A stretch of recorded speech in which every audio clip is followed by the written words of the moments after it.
न वो भीड़ देखने को मिलती है, न वो माहौल अभी तक मिला जो है किसी चुनाव में, न वो तनाव अभी तक देखने को दूसरे चुनाव में कभी मिला। वो हर चीज में वो अद्वितीय था वह चुनाव, 1984 का चुनाव। पहली बार ये सुनने को मिला कि बुलेट और बैलेट की भी लड़ाई हो रही है। तो पहले काली प्रसाद पांडे उन्हीं के शिष्य हुआ करते थे, उनके बीच आपस में जो संबंध था वो इतनी निकटता का था कि उनके ही एक साथ ही रह के इनका भी अपना राजनीतिक जीवन प्रारंभ हुआ था। राजनीतिक संघर्ष जो है जातीय संघर्ष बन गया, किसी को पता नहीं चला और पता नहीं चला, और लोग लग रहा था कि एक दूसरे को, वो दो बिरादरियां एक दूसरे को देखना पसंद नहीं कर रहे थे। एक वो दौर था तो इंदिरा जी की हत्या के बाद जो एक पूरे देश में जो लहर पैदा हुई थी, उनके सहानुभूति की लहर, वो लहर आके गोपालगंज में खत्म हो गई। दो बाहुबलियों की लड़ाई में क्या जनता को नुकसान हुआ था? कुछ लोगों ने जानें वगैरह गंवाई थी, ऐसा? एक छठवीं बारात कांड हुआ था जी, उसमें आधे दर्जन लोग मरे थे। पुलिस से मुठभेड़ हुई थी। पुलिस को सूचना मिली कि इस बारात में कुछ अपराधी आए हुए हैं। जो विधायक थे काली प्रसाद पर, तत्कालीन विधायक, उनको भी गोली लगी थी। स्वर्गीय नगीना बाबू के ऊपर जो है पटना जंक्शन के आसपास जो है उनके ऊपर जो है बम फेंका गया था, उसमें भी इन्हीं लोगों का नाम आया था। रही बात काली प्रसाद पांडे की ताकत की, जो ये बाहुबली ताकत उनकी जो आप चर्चा कर रहे हैं जी, तो व्यक्ति वही हैं। ये मैं आपको दावे के साथ कहता हूँ कि काली प्रसाद पांडे के साथ उस समय जो लोग थे उसमें बहुत सारे लोग आज भी हैं।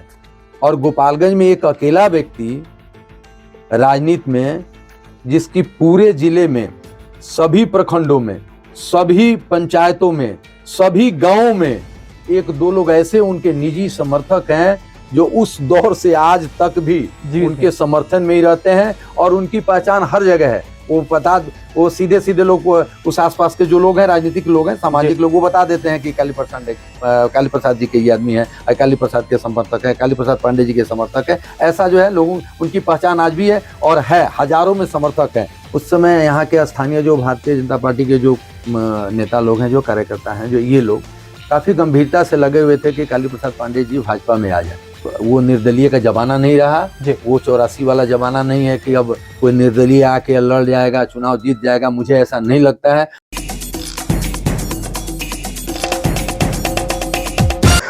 नमस्कार, मैं हूं दिव्यांश रंजन द्विवेदी और आप देख रहे हैं द पॉइंट मीडिया। खबर पक्की है। इस वक्त हम मौजूद हैं बिहार के गोपालगंज जिले में, और हमारी बाईं तरफ हमसे बातचीत करने के लिए जो शख्सियत मौजूद हैं वो किसी परिचय के मोहताज नहीं है। पत्रकारिता के क्षेत्र में लगभग 4 दशक का अनुभव समेटे मैं स्वागत करना चाहूंगा द पॉइंट मीडिया के कैमरे पर श्री विजय कुमार तिवारी जी का। सबसे पहले तो स्वागत है भैया आपका द पॉइंट मीडिया के कैमरे पर। धन्यवाद। क्योंकि लोकसभा चुनावों की सरगर्मियां अब दिखने लगी हैं, जनता के बीच भी और राजनीतिक दलों के बीच भी। तो मैं आपसे जानना चाहूंगा कि गोपालगंज लोकसभा सीट के इतिहास में गठन से लेकर के और आज तक सबसे चर्चित चुनाव आप लोगों के नजर में कौन सा रहा है? देखिए, आजादी के बाद से आज तक जी, हम लोगों ने जो चुनाव देखा है जी, उसमें सर्वाधिक 1984 के चुनाव की चर्चा होती है। 16वीं लोकसभा, जी, तो हाँ, 8वीं लोकसभा से अभी 16वीं लोकसभा हो चुकी है, 17वीं होने वाली है जी। लेकिन 1984 का चुनाव आज भी गोपालगंज के जो उस काल के लोग हैं जी, उनके जेहन में आज भी वो ताजा है। न वो भीड़ देखने को मिलती है, न वो माहौल अभी तक मिला जो है किसी चुनाव में, न वो तनाव अभी तक देखने को दूसरे चुनाव में कभी मिला। वो हर चीज में वो अद्वितीय था वह चुनाव, 1984 का चुनाव। बुलेट और बैलेट जी, पहली बार उस चुनाव में हम लोगों को सुनने को मिला था कि बुलेट और बैलेट क्या चीज होती है। बुलेट जो बंदूक की गोली होती है और बैलेट पेपर। तो इन दोनों के बीच लड़ाई की चर्चा पहली बार ये सुनने को मिला कि बुलेट और बैलेट की भी लड़ाई हो रही है। तमाम 8वीं लोकसभा को जानने वाले, जिन्होंने वो चुनाव देखा, ये लोग बताते हैं कि कई समाज में जो वर्चस्व की लड़ाइयां जो चलती हैं, जातिगत वर्चस्व, ब्राह्मण और भूमिहार हुगोपालगंज में जो शुरू हुआ था, वो उसी चुनाव की देन थी। क्या सच है इसके पीछे? देखिए, किन कारणों से हुआ इसकी तो हमें जाना, वो बहुत लंबी कहानी हो जाएगी। लेकिन ये बात सही है कि 1984 में जब लोकसभा चुनाव हुआ था, 8वीं लोकसभा चुनाव, जी, उस समय दो बिरादरियों में गोपालगंज में जो तनाव फैला वो आज तक उसकी जो तपीस जो थी वो आज तक हम लोग झेल रहे हैं जी। आज भी। हालांकि धीरे धीरे उसमें कुछ कमी भी आई, लेकिन वो जो जहां से प्रारंभ हुआ था अगर हम कहेंगे तो वो 1984 और 80 ही था। 1900 जो लोग 1984 में आमने सामने थे उसमें एक पक्ष काली प्रसाद पांडे जी। काली प्रसाद पांडे 1980 में यहाँ से विधायक हुए थे, और नगीना राय, स्वर्गीय नगीना राय उसके उस समय जो है सांसद थे जी। वो जो दौर था उन दोनों के बीच जो तनाव पैदा हुआ वो जातिगत तनाव में फैल गया जो है आज पूरे जिला में। तो उस समय जो हम लोगों ने तनाव झेला, जो एक पूरे समाज में जो एक कटुता पैदा हुई, उस कटुता की आग तपीस आज तक बनी हुई है। ये कहा जाता है कि दोनों लोगों के बीच गुरु और शिष्य का संबंध था, ऐसा कुछ हाँ, निश्चित रूप से ऐसा ये बताया जा। उस समय जो है ये दोनों पहले काली प्रसाद पांडे उन्हीं के शिष्य हुआ करते थे, उनके बीच आपस में जो संबंध था वो इतनी निकटता का था कि उनके ही एक साथ ही रह के इनका भी अपना राजनीतिक जीवन प्रारंभ हुआ था। लेकिन आपस में किन्हीं कारणों से या अपनी जो महत्वाकांक्षा पैदा हुई उन कारणों से काली प्रसाद पांडे उनसे जब अलग हुए और ये जब चुनाव में सामने आ गए तो फिर दोनों में धीरे धीरे जो दूरियां बढ़ती चली गई, और वो दूरी धीरे धीरे गोपालगंज जिले को अपनी चपेट में ले लिया।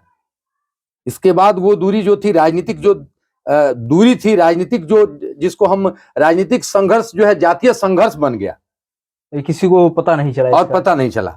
और धीरे धीरे धीरे ऐसा हो गया कि वो जो माहौल उस समय, आज भी देखिए शब्दों में उन चीजों को बयान करना बड़ा आसान नहीं है। न वो भीड़ आज तक हम लोगों ने देखा, न वो तनाव देखा, न वो कटुता देखी गई। लोग लग रहा था कि एक दूसरे को, वो दो बिरादरियां एक दूसरे को देखना पसंद नहीं कर रहे थे, एक वो दौर था।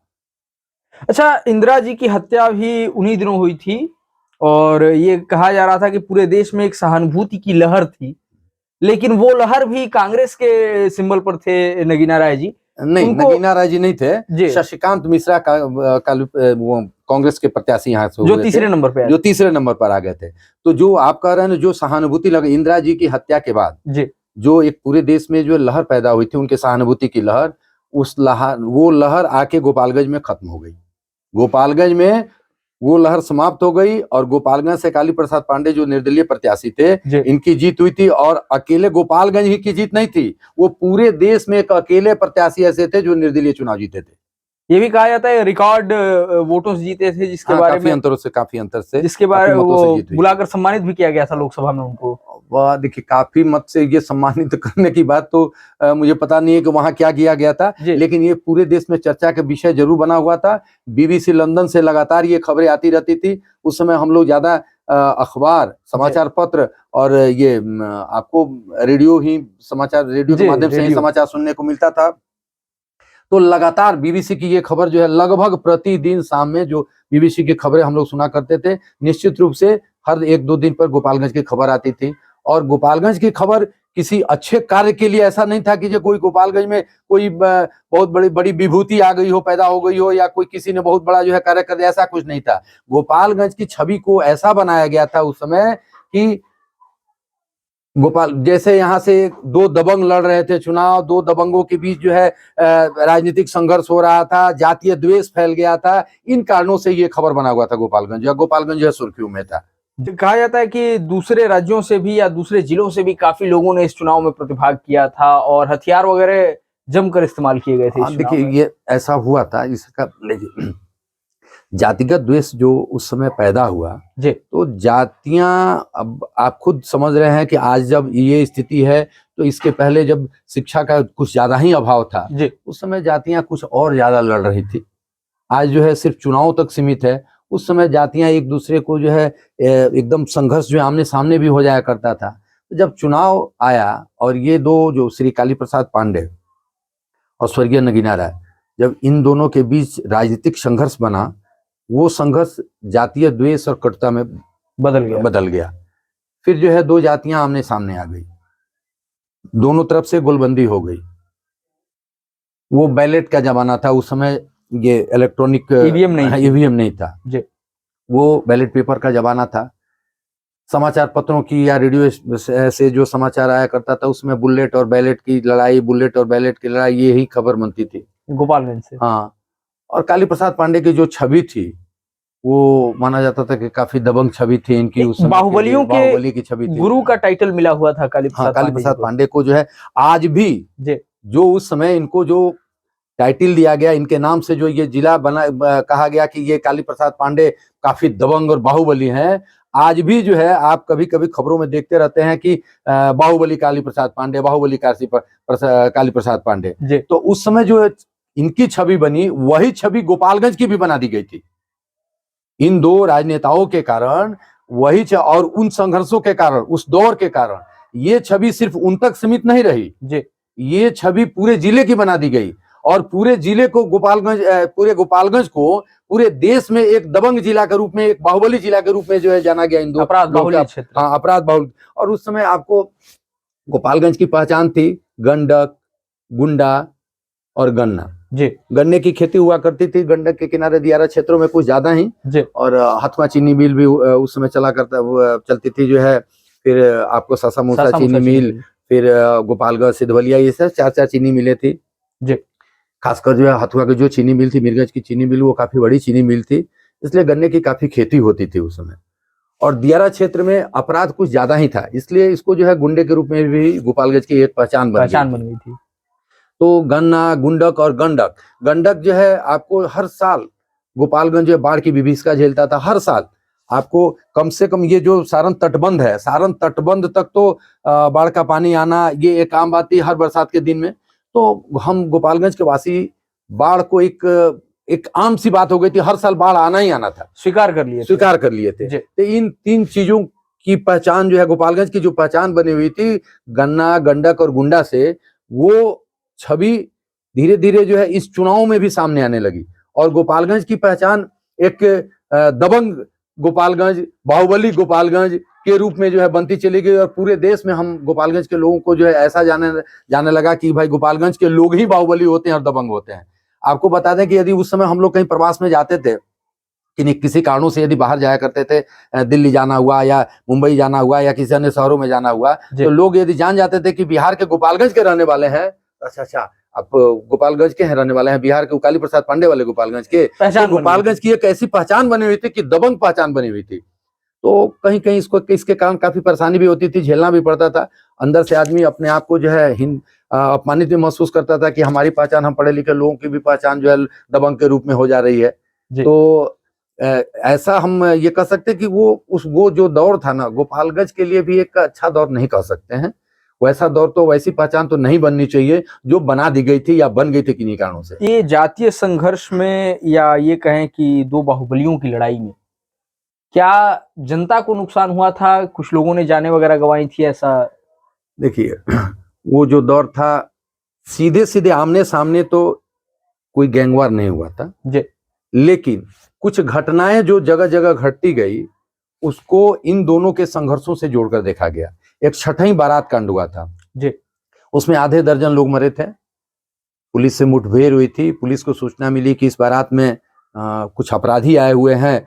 अब आसपास के जिलों के, मैंने पड़ोसी जिलों के भी अपराधी आए हुए हैं, और पुलिस उस सूचना के आधार पर वहां पहुंची थी। गोलीबारी हुई थी, मुठभेड़ हुई थी, उसमें आधे दर्जन लोगों को मारे गए थे।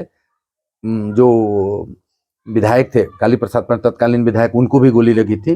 उनको भी गोली लगी? हाँ, उनको भी गोली लगी थी। तो वो एक ऐसा दौर था कि कहीं कोई घटना, यदि बड़ी घटना घटती थी तो लोग सीधे इन दोनों के राजनीतिक वर्चस्व की लड़ाई से उस घटना को जोड़ के देखा करते थे।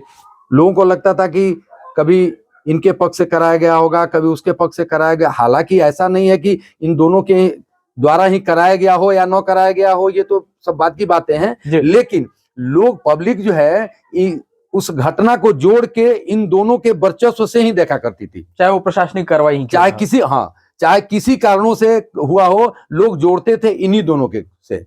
आपको और एक आध घटनाएं घटी, जैसे स्वर्गीय नगीना बाबू के ऊपर जो है पटना जंक्शन के आसपास जो है उनके ऊपर जो है बम फेंका गया था, उसमें भी इन्हीं लोगों का नाम आया था। आपस में ये बातें, देखिए, एक दूसरे पर आरोप प्रत्यारोप, घटना, ये सब होती रही, और इसके कारण गोपालगंज काफी बदनाम हुआ। जी वो देखिए उस दौर को लेके हम काफी करीब से उस दौर को देखे हैं। जी तो हम ये कह सकते हैं कि वो दौर गोपालगंज को जो है एक काले इतिहास में ले जाने का दौर था। वैसा छवि नहीं बनना चाहिए, वैसी छवि गोपालगंज की नहीं होनी चाहिए थी जो बना दी गई थी किन्हीं कारणों से। लगभग 4 दशक उस चुनाव को बीतने को हो रहे हैं। तब से लेकर अब तक क्या परिवर्तन आया है, या 8वीं लोकसभा में बुलेट बनाम बैलेट की जो लड़ाई चली थी, उसका आगे की लोकसभाओं पर क्या असर पड़ा? देखिए उसके 1-2 चुनाव तक तो स्वर्गीय नगीना बाबू जब तक जिंदा रहे थे आमने सामने। जी लेकिन वो जो 84 का दौर था, 84 का जो 8वीं लोकसभा का चुनाव था, वैसा माहौल नहीं रहा। धीरे धीरे उसमें निरंतर कमी आती चली गई। और उसके बाद तो रघुनाथ झा जी आए, पूर्णवासी राम जी आए, जनक राम जी चुनाव लड़े, जब रिजर्वेशन हो गया, आरक्षित हो गया। फिर आपको आलोक साधु कुमार जी जो सुमन। है, साधु जी नहीं, लालू प्रसाद यादव जी के साले जो है अनिरुद्ध प्रसाद उर्फ साधु यादव जी भी जी जो यहाँ से सांसद हुए, ये सब दौर हुआ। तो जो 1984 का जो चुनाव था, हम ये बात कह सकते हैं कि वो 84 फिर दोबारा लौट के नहीं आया।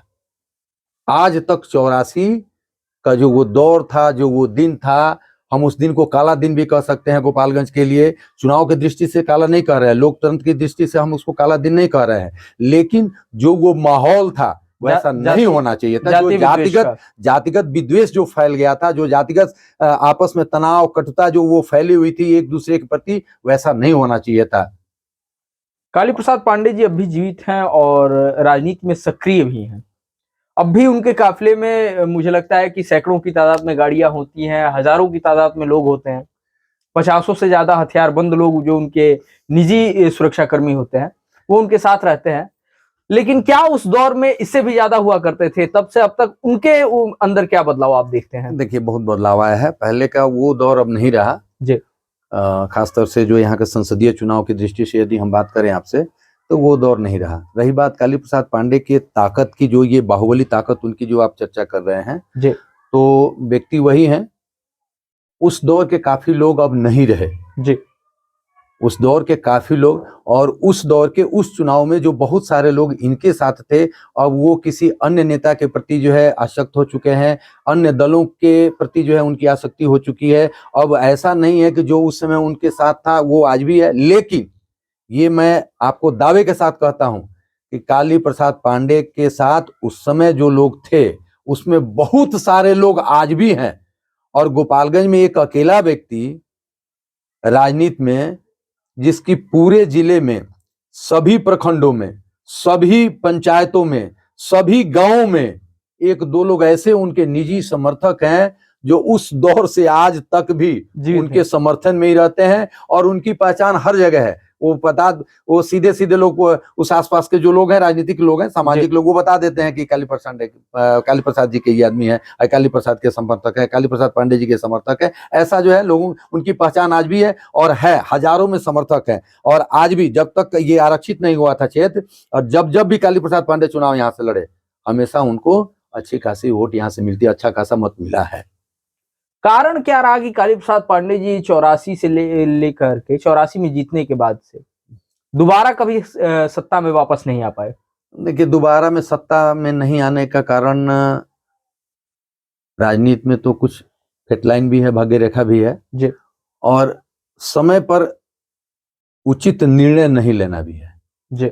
जब इनको एनडीए गठबंधन में जाना चाहिए तो यूपीए गठबंधन में जाएंगे, जब यूपीए गठबंधन में जाना चाहिए तो एनडीए गठबंधन में जाएंगे, जब इस दल में जाना, जब एक हमें याद है कि जब एनडीए की तरफ से रघुनाथ झा जी यहाँ से चुनाव लड़े थे और जीते थे, टिकट बंटवारे के पहले जब इधर से उधर जो है नेताओं का भागना, इधर उधर जाना जब प्रारंभ हुआ था, उस समय यहाँ के स्थानीय जो भारतीय जनता पार्टी के जो नेता लोग हैं, जो कार्यकर्ता हैं, जो ये लोग काफी गंभीरता से लगे हुए थे कि काली प्रसाद पांडे जी भाजपा में आ जाए। लेकिन वो खुद नहीं समझ पाए हों, या उनको जो समझाने वाले लोग हों वो नहीं समझा पाए हों, वो उसमें नहीं आए, भाजपा में भी नहीं आए या उस गठबंधन में नहीं आए। दूसरे दल से चुनाव लड़े, विपक्ष से, राजद से, आरजेडी से चुनाव उन्होंने लड़ा था। नतीजा हुआ कि जब बीजेपी का अटल जी का दौर आया, अटल जी को जीतने की बात आई, भाजपा के जीतने की बारी आई, तो ये दूसरे दौर पार्टी में चले गए जी।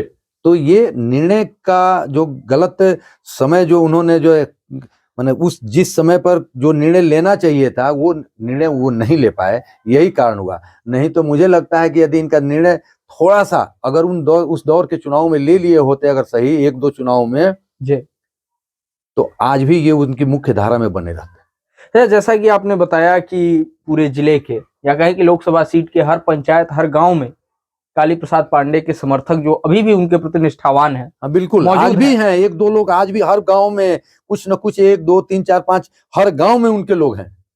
तो आगामी चुनावों में काली प्रसाद पांडे जी की भूमिका क्या हो सकती है? क्योंकि लोकसभा चुनाव की सरगर्मियां अब दिख रही हैं और सीट चूंकि आरक्षित है, वो सामने से आकर के राजनीति उनके नाम पर तो नहीं हो सकती है।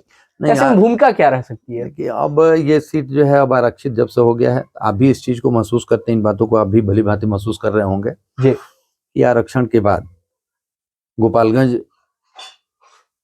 ब्राह्मण बहुल जिला माना जाता है जी, और अब ये आरक्षित जब हो गया अनुसूचित जाति के लिए, तो सामान्य वर्ग के जो मतदाता हैं उनकी रुचि थोड़ी कम हो जाती है चुनाव में, आप अक्सर देखते हैं। बिल्कुल। और ये रुचि जो कम हो जाती है तो काली प्रसाद पांडे जी यदि इस चुनाव में सक्रिय होकर किसी के साथ भी खड़े हो जाएं जी, तो जो आम मतदाता हैं उनकी रुचि नहीं रहेगी तो वो फिर क्या करेंगे। तो ये आम मतदाता ही यहाँ जो सामान्य मतदाता हैं, सामान्य बिरादरी के जो मतदाता हैं, उनकी रुचि चुनाव में सिर्फ वोट देने तक रह गई है। बहुत ज्यादा जो चुनाव में आप सरगर्मी देखते हैं, जो दौड़ भाग कूद फांद जो देखा करते हैं, वो चीजें इनमें नहीं देखने को मिलती है। अब दलगत आधार पर जो लोग जुड़े हैं वो जरूर है जी, लेकिन जो कहीं किसी दल में नहीं है उनको लगता है कि चलिए कौन है, हम तो कोई हमारे हित नाते रिश्तेदार तो कोई है नहीं, जो है सो जीतेगा। उसी में जिसका विचार जिस दल के प्रति है वो उसको मतदान करता है। आगामी चुनाव दलीय आधार पर होने वाले। हाँ दल बिल्कुल बिल्कुल, इसमें कोई अब दो मत नहीं है। अब तो अब वो निर्दलीय का जमाना नहीं रहा, वो 84 वाला जमाना नहीं है कि अब कोई निर्दलीय आके लड़ जाएगा चुनाव जीत जाएगा, मुझे ऐसा नहीं लगता है। और गोपालगंज में कोई ऐसा न बाहुबली है, न दबंग है, न उस तरीके का प्रभावशाली कोई व्यक्ति दिख रहा है अभी राजनीतिक रूप से कि जो आ जाए तो चुनाव निर्दलीय भी जीत जाएगा या कॉन्टेस्ट में आ जाएगा, ऐसा कोई नहीं दिख रहा है। जो दल से लोग आएंगे लड़ाई उन्हीं के बीच होनी है, जीतेगा उन्हीं में से कोई। चलिए चलते चलते हमारे चैनल के माध्यम से जो भी लोग आपको देख रहे हैं उनसे आप क्या कहना चाहेंगे? हम तो यही कहेंगे कि आप लोग यदि चुनाव की बात करते हैं जी, तो सबसे पहले ये कि जब भी कोई चुनाव आए ज्यादा से ज्यादा संख्या में अपने घरों से निकले और मतदान करें जी। दूसरी चीज कि चुनाव को आप जो है ये तय करें कि कौन अच्छा कैंडिडेट है, कौन प्रत्याशी आपकी भलाई के लिए, समाज की भलाई के लिए, समाज के विकास के लिए अच्छा कार्य कौन करेगा, ज्यादा कार्य कौन करेगा। आप इसको जातीय द्वेष में या क्षेत्रवाद में, जातिवाद में, भाषावाद में, इन सब चीजों से, संप्रदायवाद में, इन सब चीजों पर न जाकर आप अच्छे प्रत्याशी का चयन करें, बिल्कुल अच्छे प्रत्याशी को मतदान करें और चुनाव में किसी तरीके का संघर्ष न पैदा करें, संघर्ष में शामिल न हो। कोई पैदा भी करता हो, संघर्ष कराना चाहता हो तो आप उसका विरोध करें, शांतिपूर्ण ढंग से चुनाव में भाग लें, अन्यथा विवादों से दूर रहें। विवाद जो करता है उनको कानून के पास ले जाकर पहुंचाए कि कानून उनको अपनी गिरफ्त में ले। चलिए, हमसे जुड़ने के लिए आपका बहुत बहुत धन्यवाद।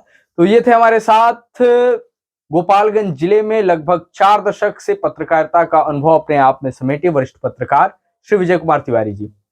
हम इनके लिए शुभकामनाएं व्यक्त करते हैं, इनके आगामी जीवन के सुखमय होने की कामना व्यक्त करते हुए हम ये साक्षात्कार यहीं पर समाप्त करते हैं। हम अपने दर्शकों से ये कहना चाहेंगे कि इतिहास के उस दौर की जो चमक थी, हम कोशिश करेंगे कि कुछ किस्से कहानियों के माध्यम से आप तक लगातार पहुंचाते रहें। तो आप जुड़े रहिए हमारे साथ, देखते रहिए द पॉइंट मीडिया, क्योंकि हम दिखाते हैं वो जो खबर पक्की है।